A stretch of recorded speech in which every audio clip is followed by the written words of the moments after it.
Well, it looks like we might get some sun today, hopefully. I gotta cut up some more wood. But, we'll drive around, see what's out here. A whole bunch of water, that's for sure. Yesterday, snow everywhere. Today, no snow.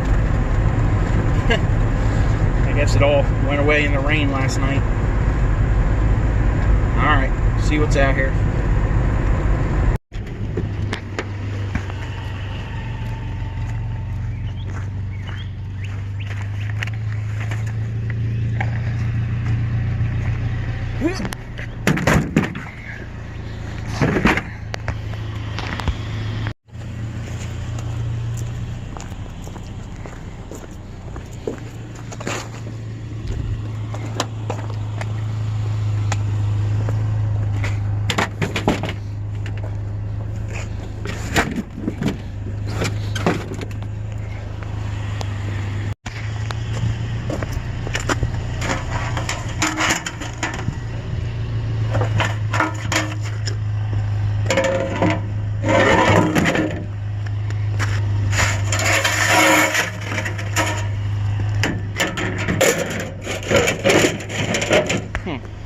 That's weird.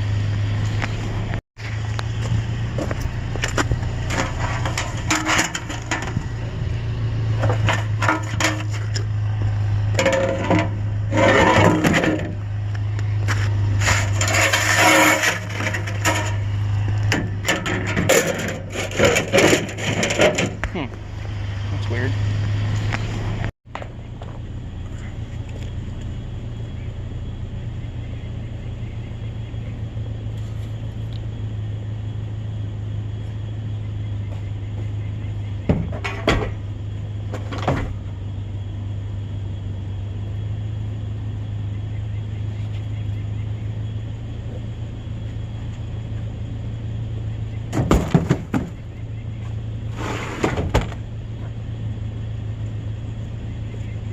Exercise equipment, right?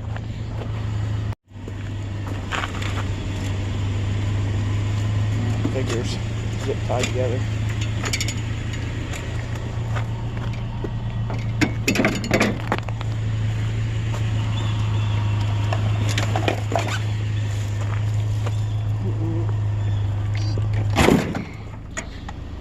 Alright, let me get my cutters. I'm gonna cut them zip ties off. Leave the wooden one. Take the metal one. We don't normally take office chairs, but this one looks like they took the fabric off of it, so I guess we'll take it.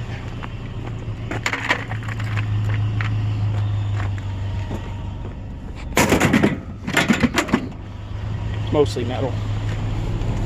Ugh. This is a dead end cul-de-sac too. I seen a set of bed rails down here, so I'll just let it run. Here it is right here.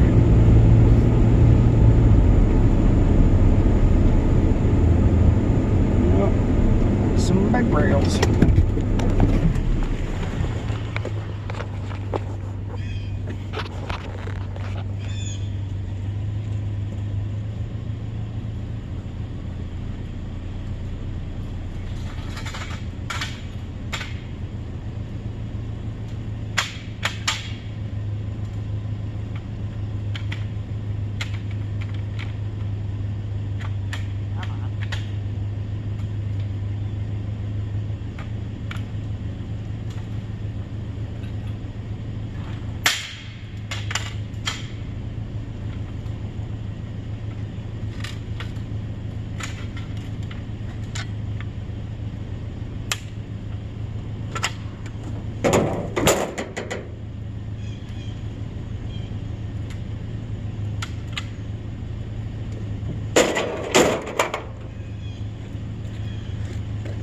Pinch-O-Matic 2000, right?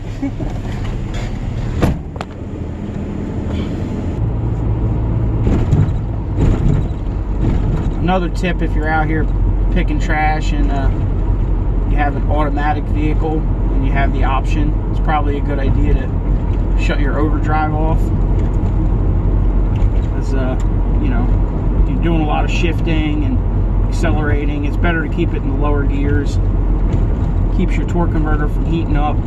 It's going to make your transmission last a lot longer. lot of people don't even know that it's an option, I'm sure. But most trucks have the option to shut the overdrive off. I don't know if passenger cars do, but I guess if you're out here in a passenger car, times are tough anyway, so, right? But it does help. Keeps your torque converter from locking up. Shifting and downshifting and shifting and downshifting. You know, just heats that fluid up and cooks it for no reason. Just a tip, even just a little. It's good that I found one of these because I want to tell you guys about these things. These vacuums. This hose is insulated #2 wire.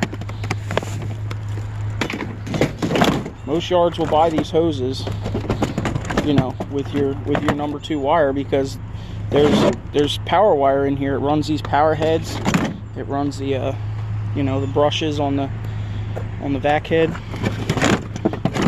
So if you're scrapping them, don't just throw them out and shred. That's 50-60 cents a pound right there.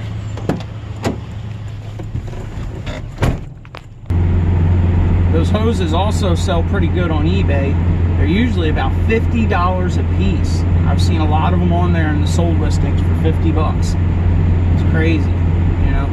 I've seen some models on there in the sold listings for over 100. You know, so I mean, if you're into the resale thing and you're doing eBay, that's another thing you could sell. Usually those hoses are pretty good. Look like a paper shredder back there. Alright. There's something back here. I don't know what it was. We'll see. Looks like it's metal.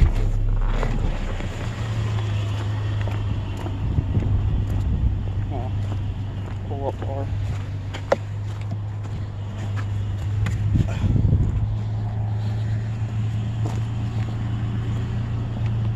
It's a really nice house though. I love the stonework on here. Looks nice. Not like my crummy old farmhouse with asbestos siding.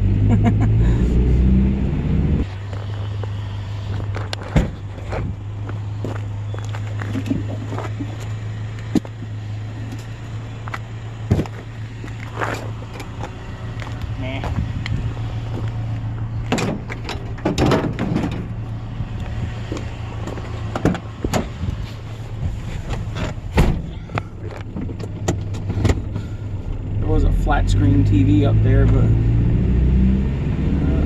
up the street here.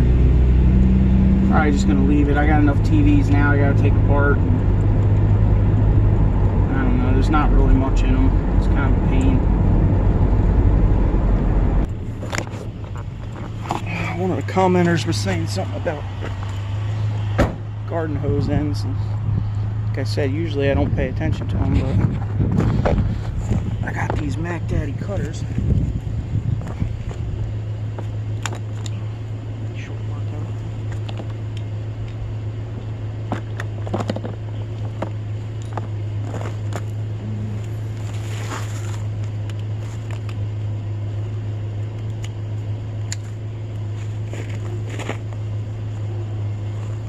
Wow, this one's a chancy one.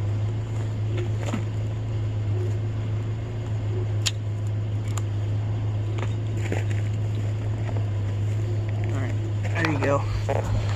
There's your garden hose end fix, right? Well, it's looking like it for this run. My Wednesday run's pretty small, but I guess I'm gonna head over to my shop, grab my plasma cutter, process some sealed units this afternoon. I got probably about 8 or 9 of them, I think. I gotta cut up. Get that done, call around, see what copper's going for right now. Tournament this weekend? I think so. Yeah. I know.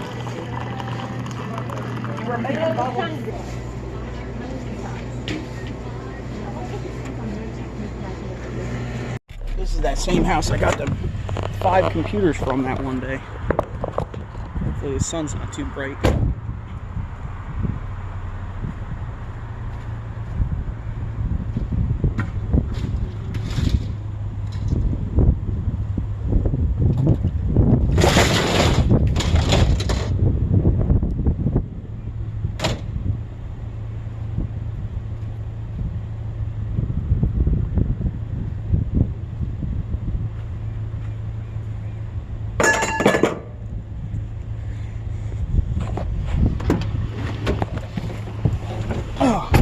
They must have changed every curtain rod in the whole house. Wanted to show you all the trailer.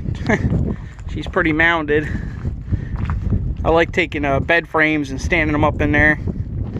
Makes like false walls. Some heavy iron in the front here. I definitely need to take this thing in today. I think that's what I'm going to do. Run this thing into the yard. I want to call around and see what the prices are. It doesn't really matter much. I mean, got to get rid of it anyway, right? Gonna have to get the old stallion out, pull the trailer. I ain't drove that thing in weeks. Should start. It's got a big diesel Mercedes-Benz battery in it, so should be good. Figured I'd show you all some of the stuff I've been using to make these videos with. This thing is a 5 Below tripod. Garbage. I guess it'll work in a pickle if you just want to stand it somewhere and let it sit, but you know, they're pretty junky, man. It vibrates around, makes the camera shake around. It's only $5, so what do you expect, right? This is my favorite one right here, right? This is a mini tripod. These things are like $5 on Amazon, and this is like $7. It's plastic, but it seems to work good. And what's really good about these ones is, you know, I'm taking these videos on my phone. I don't have a camera right now, so I don't have $500 to go buy a GoPro. I got too much other stuff that needs maintenance and parts and stuff, so I've been using my phone, and this one is really great. These things are cool too with the spring-loaded things, but they only hold it so good. But this one, this thing goes flying, man. It's all going. Yeah, the phone's staying on there and everything, you know. And this thing's like $7 on Amazon, and it comes with this goofy L bracket, you know, that it can go on the back of it. But you know, if you want to use your phone in the upright aspect ratio, I don't know what it's called, but I don't never film like that, because who the hell wants to watch a video that's just the sliver in the center of the screen, you know? So this thing's really cool because it holds nice and tight on your phone and really keeps it stable. And this thing is just like a rubber cap for, like, if you buy a radiator and it comes on the oil coolers or something. We keep them in the shop. We have a whole bunch of these, and this thing fits perfect on the little guy there. And I'll go out to my truck and I'll show you why that's on there, why that's important. All right, this is how I get the really stable images when I'm on my dashboard like this, and I pin it against the glass. And you got to have something on this knob, otherwise you get like a real loud tapping noise, you know, when it hits the glass. And I mean, that thing's in there, you know, it pins in there really nice, and that's a nice way to get a stable image, you know. It's not all shaky.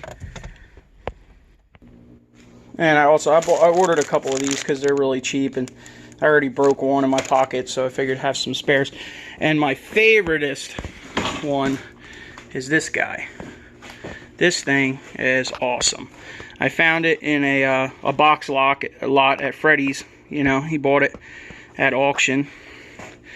And it's really cool because you can clamp it onto pieces of metal, and it has the ball socket at the top that's all metal. Let me take it off here. All right.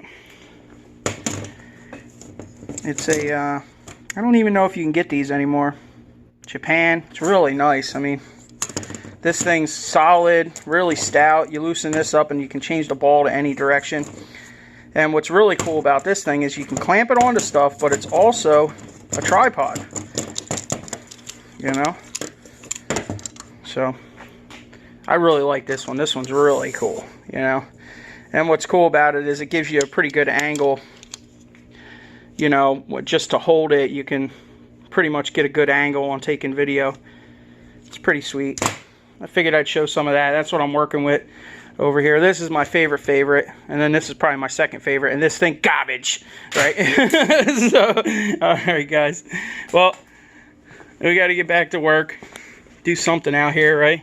Clean up this mess, unload this truck. Yeah, I've noticed some of my videos are getting like 1,500 views. So a lot of people are watching it. Over 50% are unsubscribed. So if you're new to the channel and you're not subscribed, please subscribe, you know. It really helps out. And hit that like button, thumbs up, you know. Let YouTube know you like the content.